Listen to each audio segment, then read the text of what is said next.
नमो नमः। प्रवाचिका अहंदया जोशी अत्र समेषां स्वागतम्। एषा कथा श्रीमान योगी पुस्तकात् उद्धृता अस्ति। षष्ठभागस्य पंचमी कथा एषा। अस्तु तर्हि आरंभं कुर्मः। सकाळच्या वेळी सोयराबाईंना महालात आलेल्या पाहून राजांना आश्चर्य वाटले। पाठोपाठ करीम चाचा आलेला पाहून तर आश्चर्य दुणावले। करीम चाचा हा पुण्याचा शिंपी। राजांचे कपडे लहानपणापासून तोच शिवीत असे। करीम आता पुष्कळ म्हातारा झाला होता।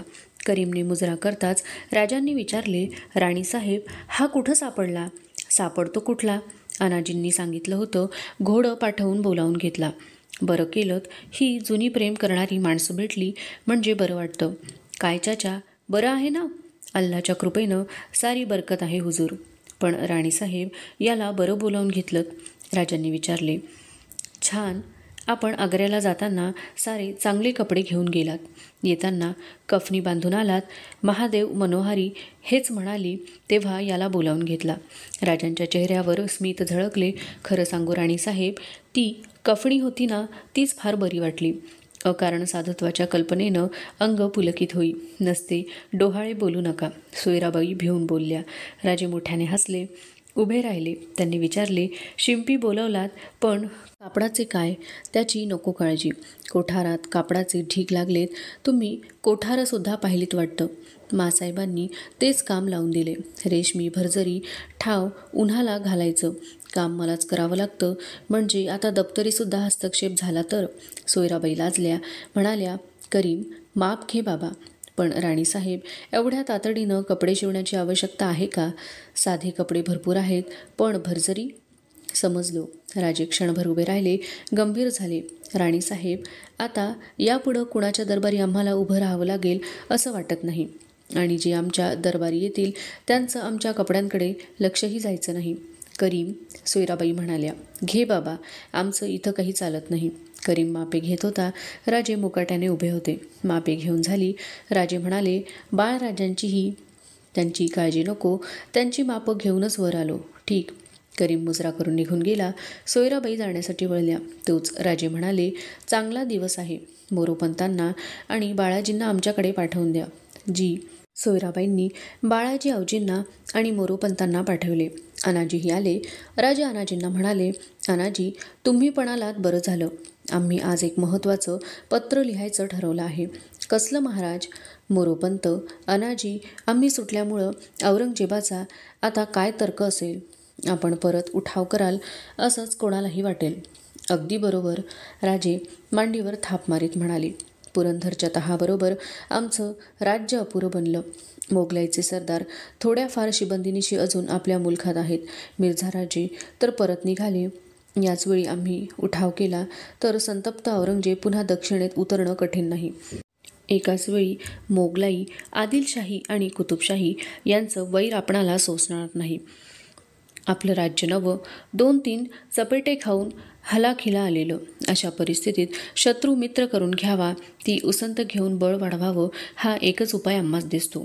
ते कसं शक्य आहे? अनाजी म्हणाले, आम्ही आज औरंगजेबाला पत्र पाठवणार आहोत, आमच्या इमानीपणाची खात्री देणार आहोत। पण औरंगजेब मान्य करील? निश्चित करेल। मिर्झा राजांच्या मोहिमेत पुष्कळ खर्च झाला, यश लाभलं नाही। पुन्हा तो दक्षिणेतल्या कटकटींना आनंदानं तोंड देणार नाही। त्याला आमचं पत्र पाहून आश्चर्य वाटेल, पण तो सर्व मान्य करील। आणि आपण मोगलांच्या निष्ठेत राहायचं? मोरोपंतांनी विचारले। कुणी सांगितलं? सध्या आपण स्वस्थ बसू, याचा अर्थ निष्क्रिय नव्हे। आपल्याला ही उसंत हवी, फौज उभी राहायला हवी, ताकद वाढायला हवी। गेले कैक दिवस आमच्या शिलकीचा अंदाज आम्ही घेतला, तो याचसाठी एवढ्या अवधीत आपल्याला पुष्कळ गोष्टी करता येतील। बाळाजी, लिहायचं साहित्य आणलंत ना? जी। बसा। बाळाजी बसले। राजे मजकूर सांगत होते। बाळाजी लिहून घेत होते।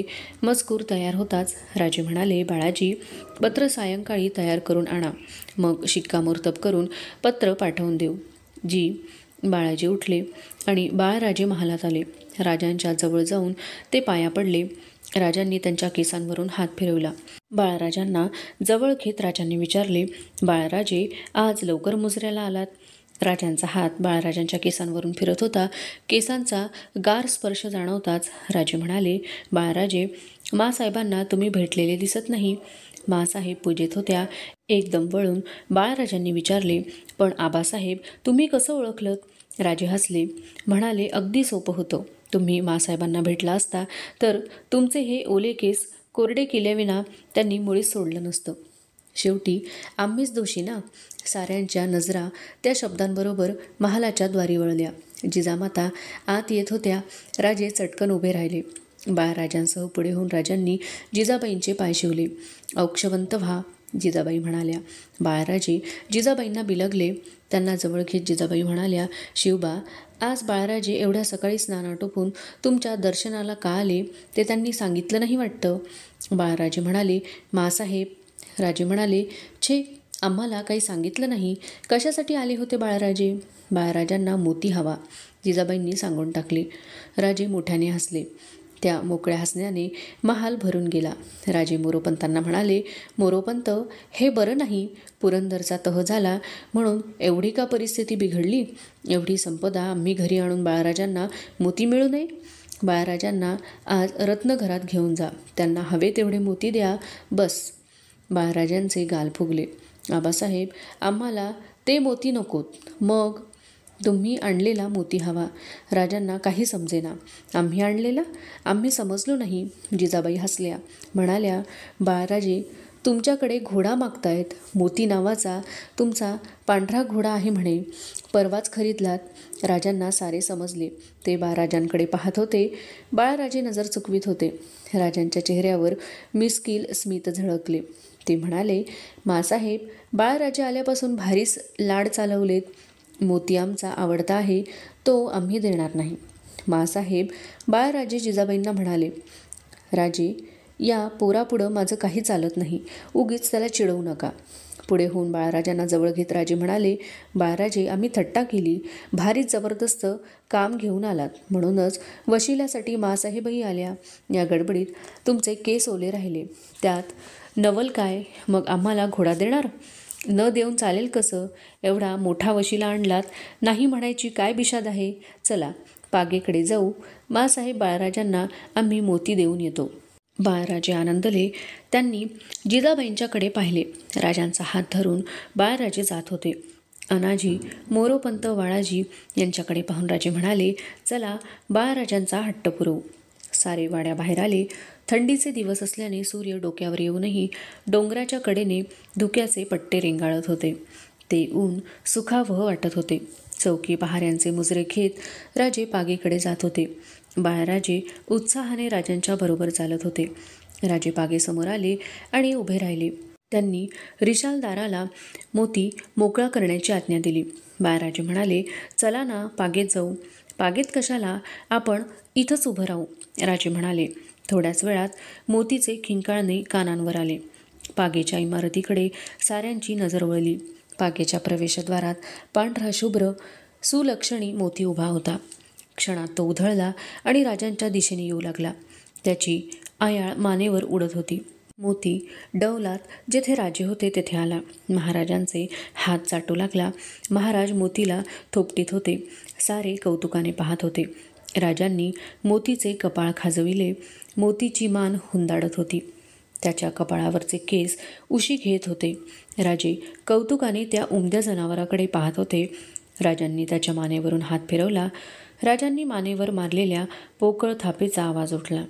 राजे म्हणाले, बाळराजे, आपलं खरं ऐश्वर्य हे. बाळाजी, तो श्लोक कोणता? हां, आठवला. यस्याश्वातस्य राज्यम, यस्याश्वातस्य मेदिनी, यस्याश्वातस्य सौख्यम, यस्याश्वातस्य साम्राज्यम. राजांनी बाळराजांना विचारले, अर्थ समजला? हो. काय? बाळराजे पुढे झाले. मोतीला गुंजारीत ते म्हणाले, ज्याचा पदरी घोडा त्याचं सर्व जग. राजे थक्क झाले. त्यांनी विचारले, तुम्हाला संस्कृत येतं? बाळराजांनी मान खाली घातली. ते म्हणाले, मासाहेबांनी सांगितलं. तरीच मग एवढे शर्मिंदे व्हायला काय झालं?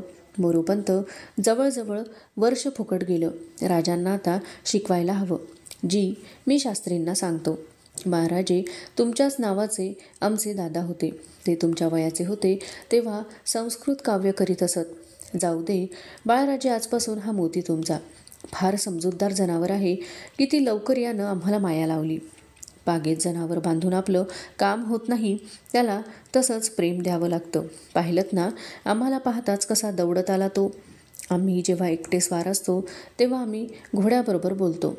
सारे हसले. बाळराजे चकित होऊन म्हणाले, घोड्याबरोबर बोलता? हो, त्यात हसण्यासारखं काय आहे?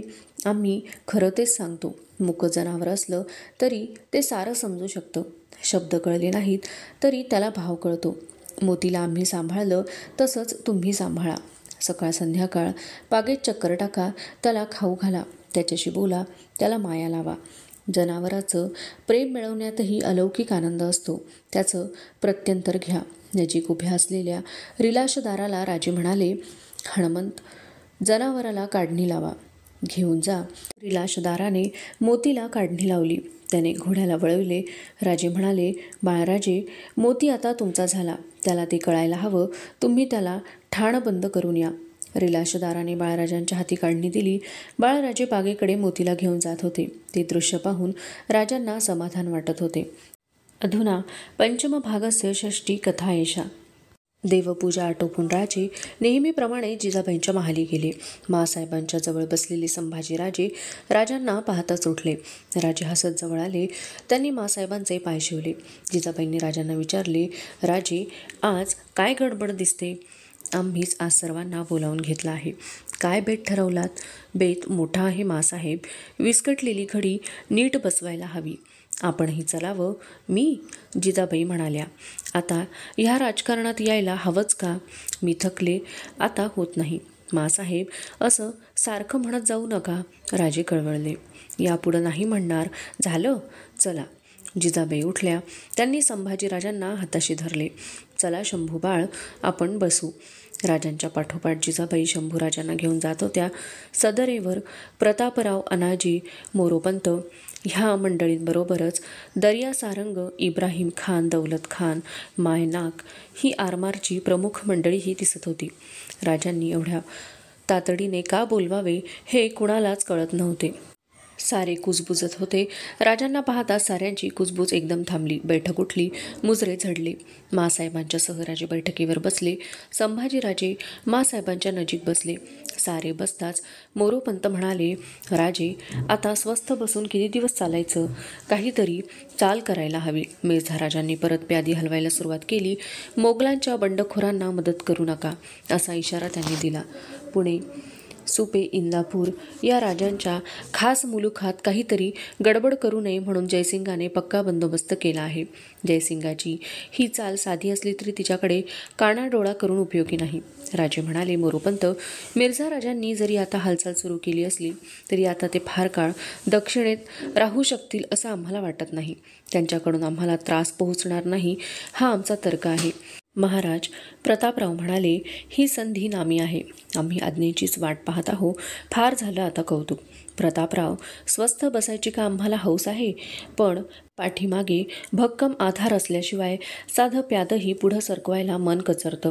तो भक्कम आधार निर्माण करायला हवा. ती ताकद आधी निर्माण करायला हवी. महाराज, तुम्ही हाक मारायचा अवकाश बघता बघता माणसं गोळा होतील. तुमच्या हाकीचीच ती वाट पाहत आहेत, मोरोपंत म्हणाले.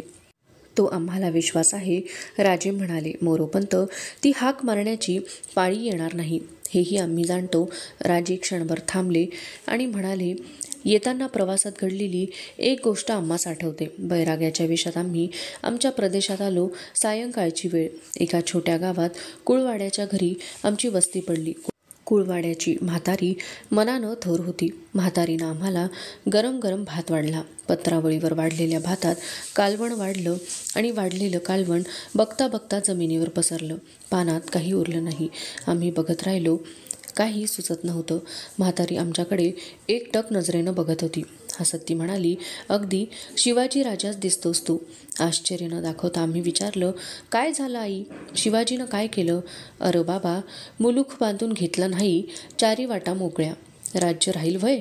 आणि हसून म्हातारी म्हणाली, आळं कर बाबा, त्याविना कालवण राहील कसं? आम्ही आळं केलं. हसून राजे म्हणाले, त्या प्रसंगाची याद आम्ही ठेवली आहे. साध्या प्रसंगातून देखील श्री मार्ग दाखवितात. स्वराज्य राखायला हवं, त्यासाठी भक्कम तटबंदी करायला हवी. कुठंही कसूर राहून उपयोगी नाही. राजे मोरोपंतांच्याकडे वळून म्हणाले, बरी आठवण झाली. मोरोपंत, आमच्या सरदारांनी मोगली मुलखात धुमाकूळ घातला, मुलूक लुटला. एका पाटलाच्या घरी ते ऐकायला मिळालं.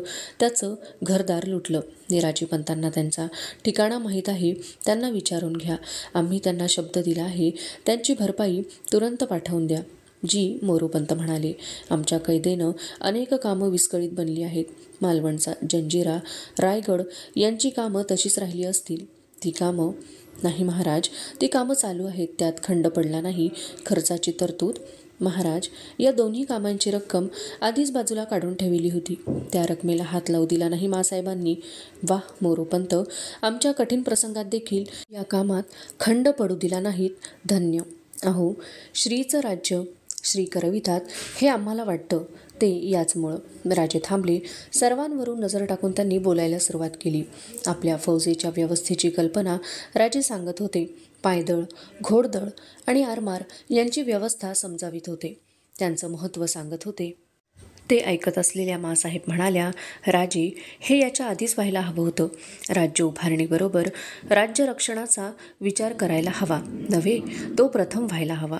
तोच विचार आम्ही केला आहे. भक्कम तटबंदी असलेला गड माऱ्याला दाद देत नाही. राज्याचंही तसंच आहे. मिर्झा राजांनी मनुचीसारखा माणूस तोफखान्यावर का ठेवला हे आम्ही तिथं शिकलो. राजांची नवी योजना ऐकून साऱ्यांना हुरूप आला. सदरेवरील बैठक उठली आणि उसंत न घेता मोरोपंत, बाळाजी, आवजी फडाच्या मंडळींसह फडात खपू लागले. कच्चे मसुदे तयार होत होते. राजे त्यांवर विचार करीत होते. पायदळ, घोडदळ आणि आरमार अशी फौजेची विभागणी केली होती.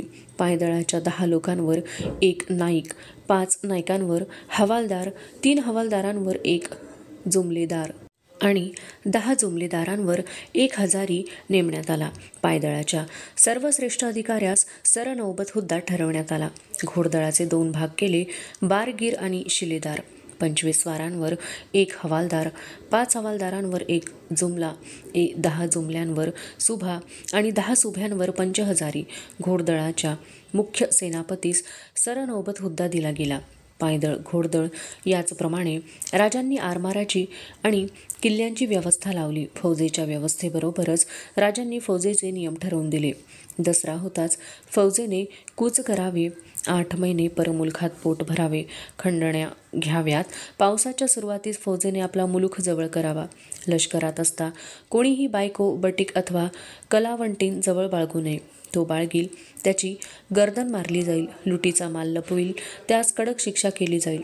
लष्कराच्या आणि आरमाराच्या व्यवस्थेत कसर राहू नये याची दक्षता राजे घेत होते. राजांची कल्पना साकारली जात होती. साऱ्या गडांना ते भेटी देत होते. फौजेच्या निरनिराळ्या तुकड्यांची पाहणी ते करीत होते. बळ वाढत होते. नवी ताकद येत होती. राजे मालवणचा जलदुर्ग पाहून आले. समुद्रातून मानवर काढणारा तट त्यांनी डोळे भरून पाहिला. अपार कष्ट करणाऱ्या पण त्या कष्टांची फिकीर न बाळगणाऱ्या लोकांचे त्यांनी कौतुक केले. समुद्रावर तरांडी, गलबते, मचवे, दुबारे, संगमेऱ्या अशा अनेक जातींच्या नौका तरंगत होत्या. लाटांवर हेलकावणाऱ्या त्या नौका पाहून राजांचे मन भरून आले. भरल्या मनाने राजे राजगडावर आले होते. मनाशी अनेक बेट ठरवित होते. औरंगजेबाच्या बातम्या त्यांच्या कानांवर येत होत्या. मिर्झा राजांच्या दक्षिणेतल्या पराभवाने अस्वस्थ झालेला औरंगजेब उत्तरेला अफगाणांच्या बंडाव्याने दिवसेंदिवस त्रस्त होत होता.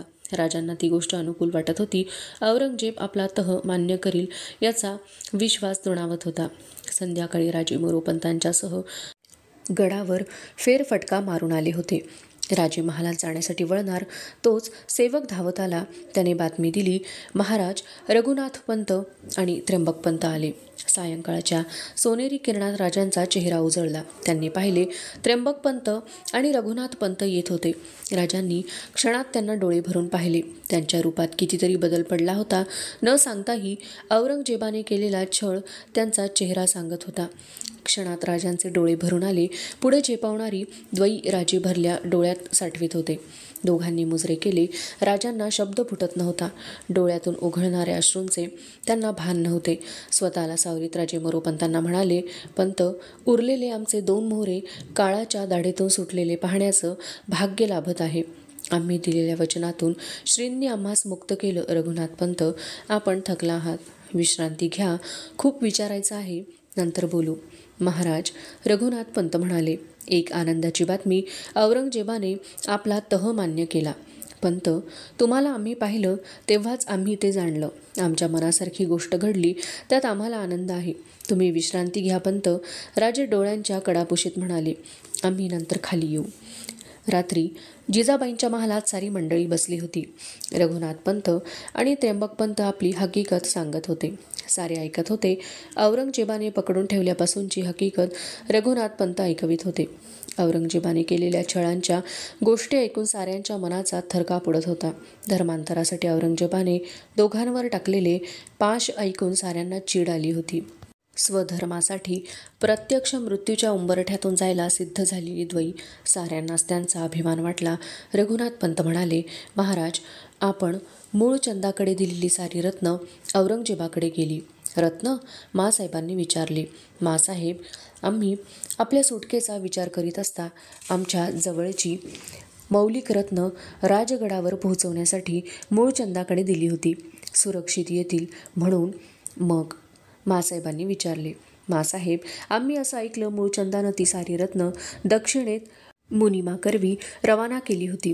पण राजेपण आल्याचं समजताच गोंधळात पडलेल्या मुनिमानं ती रत्न परत मूळचंदाकडे पोहोचवली. मूळचंदानं घाबरून ती रत्न औरंगजेबाकडे दिली. काफिराचा पैसा नको म्हणून औरंगजेबानं सारी रत्न विकली आणि आलेला पैसा फकीरांना वाटला. पंत, राजे सद्गतीत आवाजात म्हणाले. औरंगजेबानं 2 रत्न आपणहून आम्हाकडे पाठवली. त्यात सर्व आलं ते जवाहीर गेलं म्हणून आम्हास दुःख वाटत नाही. आणि ती रत्न जातात कुठं? राजांच्या मुठी वळल्या. ते आवेशाने म्हणाले. औरंगजेबानं आमची रत्न दान करून मिळवलेलं पुण्य त्याला पचनी पडणार नाही. आम्ही ते पडू देणार नाही. एक ना एक दिवस ते आम्ही दामदुपटीनं वसूल करू. बराच वेळ कुणी काही बोलले नाही. सारे राजांच्याकडे पाहत होते. अचानक मोरूपंतांनी विचारले. रघुनाथ पंत, नेताजींना कैद झाल्याची बातमी होती. साऱ्यांच्या नजरा मोरूपंतांच्याकडे वळल्या. क्षणात राजांची आवेशयुक्त नजर तिरस्काराने भरली. रघुनाथ पंतांनी राजांच्याकडे एकवार पाहिले आणि खाली मान घालून ते म्हणाले. नेताजी मुसलमान झाले. नेताजी मुसलमान? सर्वांनाच तो धक्का अनपेक्षित होता. रघुनाथ पंत म्हणाले. झालेल्या छळाला नेताजी डगमगले. औरंगजेबाने छळ करून त्यांना मारण्याचा घाट घातला होता. नेताजींना जीव मोलाचा वाटला. त्यांनी जीव वाचविला, धर्म सोडला. मासाहेबांच्या जवळ बसलेले बाळराजे एकदम बोलून गेले. त्यापेक्षा मरायचं होतं. साऱ्यांच्या नजरा बाळराजांच्याकडे वळल्या. बाळराजांची नजर स्थिर होती. कुणीच काही बोलत नव्हतं. दीर्घ निश्वास सोडून राजे म्हणाले. जीवनातली अपुरी निष्ठा माणसाला अशीच वाहवत नेते. आमचा पडता काळ पाहताच 2,500 मनसबीसाठी आमचे सेनापती आदिलशाहीला मिळाले. मिर्झा राजांनी 5,000 देऊ करताच त्यांनी आदिलशाही सोडली, मोगलाई जोडली. जीवन रक्षणार्थ आता ते मुसलमान झाले. नशीब यांचं. नेताजींच्या धर्मांतराने राजे खिन्न बनले. दुसऱ्या दिवशी राजे जिजाबाईंच्या महालात गेले तेव्हा दाराशीच त्यांची पावले अडखळली. जिजाबाईंच्या शेजारी सगुणाबाई बसल्या होत्या. त्यांच्या पाठीवर जिजाबाईंचा हात होता. सगुणाबाई गुडघ्यात मान घालून बसल्या होत्या. राजांच्याकडे नजर जातात जिजाबाई म्हणाल्या. या राजे, पूजा झाली? जी. सगुणाबाई डोळे टिपीत उठल्या. राजे जिजाबाईंच्या पाया पडले. सगुणाबाईंच्याकडे पाहत राजे उद्गारले. काय झालं? बिचारी पोर, जिजाबाई म्हणाल्या. काल नेताजींच्या धर्मांतराची बातमी कळल्यापासून तिच्या डोळ्यांचं पाणी खळेना. नेताजी मुसलमान झाले, त्यात राणीसाहेबांचा काय दोष? राजे म्हणाले. तेच सांगते मी, पण किती केलं तरी रक्ताचं नातं. काका मुसलमान झाले, त्याचं वाईट वाटणारच. इलाज नाही. नको ते झालं, होऊन गेलं. ते मनाला लावून घेऊ नये. सगुणाबाई निघून गेल्या.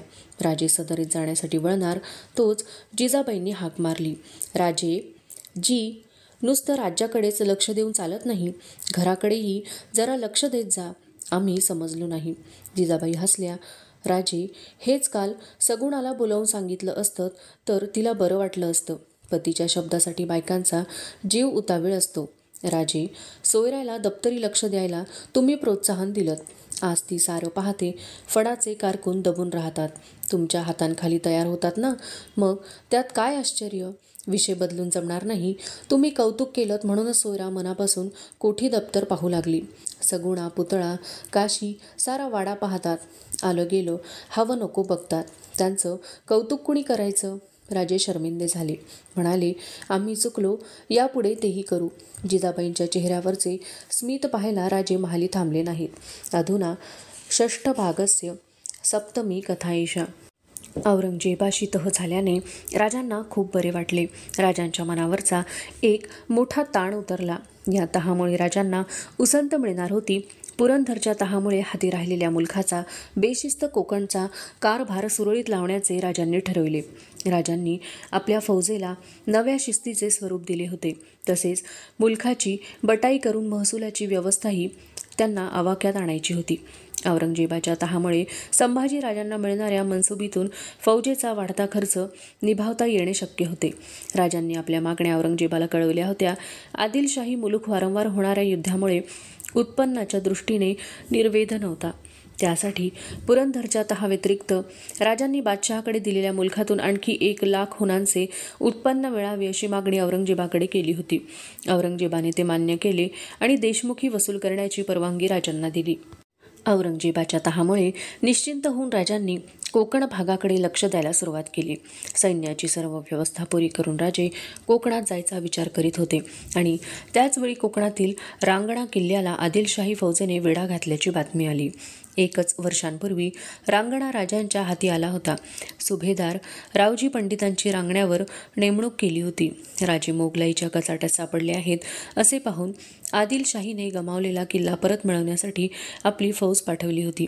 रांगण्याच्या वेढ्याने संतप्त झालेल्या राजांनी मोरोपंतांना आज्ञा दिली, पंत, आमच्या फौजेच्या अधिकाऱ्यांना आपल्या फौजेनिशी गोळा होण्याचे हुकूम द्या. गडावरून हुकूम सुटले. रांगण्याच्या बातम्या घेऊन नजरबाज येत होते. त्याचबरोबर गडावर फौज गोळा होत होती. राजांचे फौजी अधिकारी दररोज येत होते. प्रतापराव, तानाजी, येसाजी, सूर्याजी, फिरंगोजी, तेलंगराव गडावर हजर झाले होते. रांगण्याच्या वेढ्याची बातमी ऐकून सारे बेचैन बनले होते. 2 प्रहरी सदरेवर सारे राजांची वाट पाहत होते. राजे जिजाबाईंच्यासह सदरेवर आले. जिजाबाई तानाजीला म्हणाल्या, अरे तानाजी, आता म्हातारीला जरा स्वस्थ बसू द्याल की नाही? सारे हसले. तानाजी म्हणाला, मासाहेब, तुम्हीच असं म्हटलासा तर पोरांना कसा धीर यायचा? अरे कसला धीर देणार मी? मोरोपंत हसले. राजांनी विचारले, पंत, का हसला? राजे, आपण आग्र्याला होतात. सारी चिंता अहोरात्र मासाहेबांना लागलेली. देवापुढं धरणं धरून बसलेल्या मासाहेब पण सदरेवर आल्या की कापरा उडायचा. काहीतरी सांगतो, जिजाबाई म्हणाल्या. खोटं सांगत नाही मी. कुलकर्ण्यांची आगळीक दिसली तर मासाहेबांनी स्पष्ट बजावलं, नसते कथले केलियास चिरंजीव मुल्हाजा करणार नाहीत. जसं फडात लक्ष तसंच फौजेवर. प्रतापरावांना, तेलंगरावांना विचारा, एक दिवस स्वस्थ बसवून ठेवलं नाही. बजाजी, झुंजारराव आणि कान्होजी पतंगराव यांचा भाऊबंदकीचा तंटा याच सदरेवर बसून मासाहेबांनी गोतमुखानं सोडविला. जाऊ दे रे, गेल्या गोष्टी कसल्या सांगतोस? जिजाबाई म्हणाल्या, आता समोर काय ठेवलंय बघा. राजे सांगत होते, रांगण्याला वेढा पडला आहे. जी मासाहेब, प्रतापरावांनी दुजोरा दिला. रांगण्याची गय केली तर विजापूरकर बळावल्याखेरीज राहणार नाहीत. मग गय कुणी करायला सांगितली? राजांनी विचारले. आम्ही आज्ञेची वाट पाहतो, तेलंगराव म्हणाले. पण असा शत्रू उभा राहिला तर चेचा, राजे उद्गारले. सारे राजांच्या उद्गारांनी चकित झाले. राजे कधी अशी बोलत नसत. राजांनी ते जाणले. आश्चर्य वाटतं ना? पुरंदरच्या तहानं आम्ही खूप शहाणे झालो. आमचं राज्य राखावं एवढीच आमची आजवरची धडपड होती. प्रसंगी माघार घेणं, शत्रू आला की निघून जाणं, संधी मिळताच पुन्हा स्वारी करणं, हा खेळ आता बस झाला. राज्यकर्त्यानं नुसतं बचावाचं धोरण ठेवून जमत नाही, हे आम्ही पुरेपूर शिकलो. केव्हा तरी आपल्या सामर्थ्याची जाणीव व्हावी लागते. अन्यायाविरुद्ध प्रतिकार करण्यासाठी जिद्दीनं जावं लागतं. जेव्हा त्या सामर्थ्याची जाणीव होते तेव्हाच राज्य सुरक्षित राहतं. आम्ही बलशाली आहो हे शत्रूला कळतं, तेव्हाच तो स्वस्थ बसतो, आम्हाला बसू देतो. ती सामर्थ्याची जाणीव कुठं ना कुठं दाखवायलाच हवी. ही अक्कल आम्हाला औरंगजेबानं शिकवली. अनुभवानं माणूस शिकतो म्हणतात ते काही खोटं नाही. मग रांगण्यावर चालून जाणार? जिजाबाईंनी विचारले. त्याखेरीज गत्यंतर नाही. रांगण्यावर चालून जात असता मनाला मात्र एक शल्य टोचतं. कसलं शल्य? जिजाबाईंनी विचारले. आमच्या गडाला वेढा घालायला आदिलशाही फौज घेऊन बहिलोल खान आणि खुद्द आमचे सावत्र भाऊ एकोजी राजे आले आहेत. राज्यापुढं नात्याचा विचार केव्हापासून करू लागलात राजे? जिजाबाईंनी विचारले. राजे समाधानाने हसले. माँसाहेब, आमची आपल्याकडून हीच अपेक्षा होती. आपला कौल मिळाला, आम्ही मोहिमेवर जातो. राजांनी मोहिमेचा बेत जाहीर केला. साऱ्यांना ते ऐकून उत्साह चढला. राजांच्या सूचना ऐकून सारे उठणार, तोच घोड्यांच्या टापांचा आवाज आला. साऱ्यांच्या नजरा दरवाजाकडे वळल्या. थोड्याच वेळात बाळराजे आत येताना दिसले. पाठोपाठ हवालदार इब्राहिम खान येत होते. बाळराजे सदरेवर आले. राजांचे जिजाबाईंचे पाय त्यांनी शिवले. राजांनी विचारले, काय बाळराजे, शिकार झाली? हो. कसली शिकार केलीत? आबासाहेब, डांगळ मिळाला. इकडे या, राजे म्हणाले. बाळराजे राजांच्या जवळ आले. राजांनी त्यांच्या उजव्या खांद्याला हात लावताच बाळराजे कळवळले.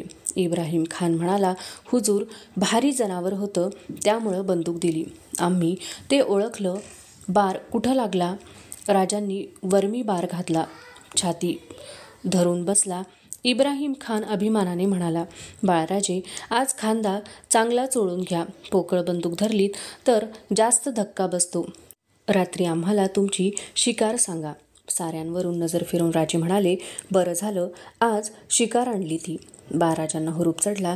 ते म्हणाले, आबासाहेब, शिवाईच्या रानात फार डुकरं उठतात म्हणे. बाळराजांना अलीकडे शिकारीखेरीज काही सुचेनासं झालंय असं दिसतं. मोरोपंत, बाळराजांच्या अभ्यासाचं काय? पहाटे शास्त्र्यांच्याकडे बसतात. बाळराजे जिजाबाईंच्यासह वाड्यात गेले. राजे इब्राहिम खानाला म्हणाले, इब्राहिम, बाळराजांना तयार करताना सावधगिरीनं राहत जा. तुझं नाव काढलं पाहिजे त्यांनी. काही शिकवावं लागत नाही हुजूर. तलवार, भाला, बंदूक अगदी सहज हात करतात. राजांनी इब्राहिमला शिकारीचे बक्षीस द्यायला पंतांना आज्ञा केली आणि राजे प्रतापरावांना घेऊन आपल्या महाली गेले. सुमुहूर्तावर राजे रांगण्याच्या बचावासाठी आपल्या फौजेनिशी गडाबाहेर पडले. आज्ञा केल्याप्रमाणे वाटेत राजांच्या फौजा मिळत होत्या. रांगण्याला एकोजी राजे व बहिलोल खान आपला वेढा बळकट करीत होते. गडकरी रावजी पंडित सर्व सामर्थ्यानिशी गड राखण्याचा प्रयत्न करीत होता. राजांच्या मदतीची वाट पाहत होता. उन्हाळ्याचे दिवस, 2 प्रहरी आकाश भरून आले होते. उकाडा मनस्वी वाढला होता. विजा कडाडू लागल्या. पावसाचे थेंब उतरू लागले. अखंड धारा ओतू लागल्या. त्या पावसाखाली आदिलशाही फौज भिजत होती, आश्रय शोधित होती. सायंकाळच्या सुमारास पाऊस थांबला. पावसात विस्कळीत झालेला वेढा आजूबाजूला पाहत असतानाच मराठी सेनेची हर हर महादेवची गर्जना सैन्याला ऐकू आली. चारी बाजूंच्या डोंगर मुलखातून राजांचे सैन्य आदिलशाही सैन्यावर तुटून पडले. बहिलोल खान आणि एकोजीराजे आपले सैन्य गोळा करून शत्रूला तोंड देण्याचा प्रयत्न करीत होते. रात्र पडली आणि लढाई थांबली. भीतीने व्याकुळ झालेले आदिलशाही सैन्य रात्रभर शत्रुभीतीने तिष्ठत राहिले. दुसऱ्या दिवशी राजांचे सैन्य परत शत्रूवर तुटून पडले. राजांच्या सैन्याच्या वाढत्या धडाडीने बहिलोल आणि एकोजीराजे घाबरले. जेवढे वाचवता येईल तेवढे सैन्य वाचवून आदिलशाही फौज मागे हटली. पदरात पराजय घेऊन आदिलशाहीचे सरदार मागे पळून गेले. राजांनी गड राखला.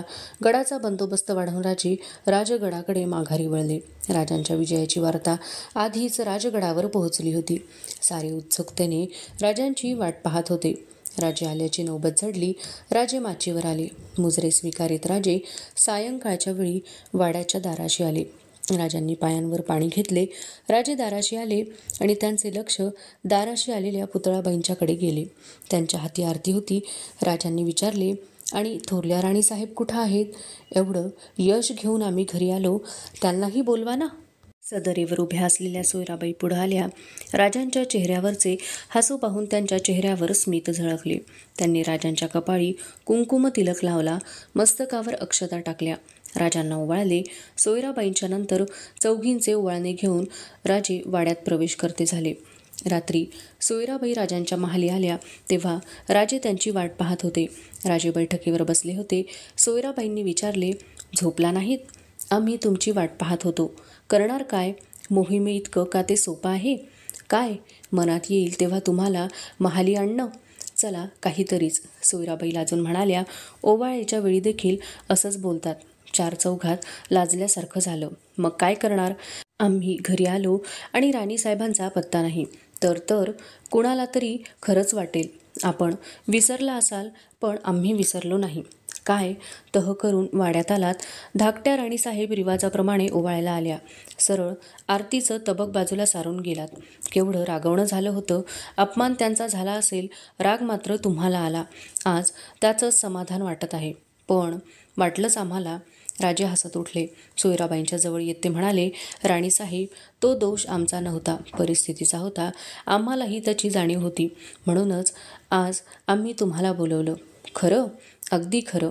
आता गेला ना राग. सोयराबाई मोकळेपणे हसल्या. राजे पलंगावर बसले होते. सोयराबाई समयांच्या ज्योती शांत करीत होत्या. एकेका ज्योतीच्या विझण्याबरोबर चेहऱ्यावर पडणाऱ्या उजेडातला बदल राजे निरखित होते. अवशिष्टा कथा अग्रिमे भागे पठिष्यते. अस्तु तर्हि पुनर्मिलामः. तावन्मङ्गलं भूयात्. शुभं भूयात्. नमो नमः. धन्यवादः.